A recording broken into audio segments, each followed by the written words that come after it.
Hello மக்களே, இன்றைக்கி நம்ம என்ன ரெசிபி பார்க்க போகிறோன்னா ஹை ப்ரோட்டீன் உள்ள எக் ப்ளஸ் பன்னீர் ரெசிபி தான் பார்க்க போகிறோம். இது செய்கிறது ரொம்ப ஈஸி, வாங்க பார்க்கலாம். ஃபஸ்ட்டு ஒரு பேனில் எண்ணெயை லைட்டாக தடவிட்டு சீரகம் போட்டுக்கோங்க. சீரகம் போடுறது ரொம்பவே நல்லது. அப்புறம் வெங்காயம், பச்சை மிளகா போட்டு நல்லா வதக்கிட்டு அதுக்கப்புறம் குட்டி குட்டியாக கட் பண்ணி வச்சுருக்க தக்காளியும் போட்டு வதக்கிக்கோங்க.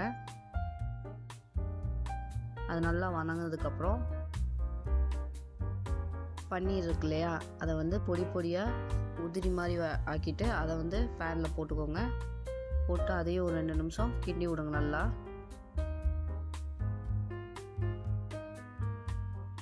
கிண்டி விட்டுட்டு தனியே ஒரு பவுலில் வந்து 2 முட்டையை நல்லா பீட் பண்ணி எடுத்து வச்சுக்கோங்க.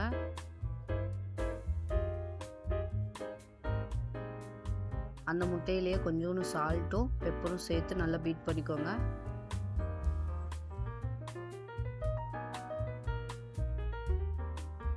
இப்போ இந்த முட்டை பீட் பண்ணி வச்சுருக்க முட்டையை அந்த பன்னீரில் வந்து ஆட் பண்ணிக்கோங்க. ஆட் பண்ணிவிட்டு கொஞ்சம் நேரம் அப்படியே விட்டுருங்க, நல்லா வேகட்டும்.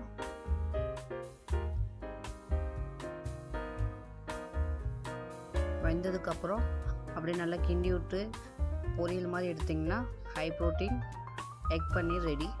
இதுவே நீங்கள் வந்து ஆம்லேட்டாகவும் ஊற்றிக்கலாம். எனக்கு ஆம்லேட் பிடிக்காது, அதனால பொரியல் செஞ்சு சாப்பிட்டுட்ருக்கேன்.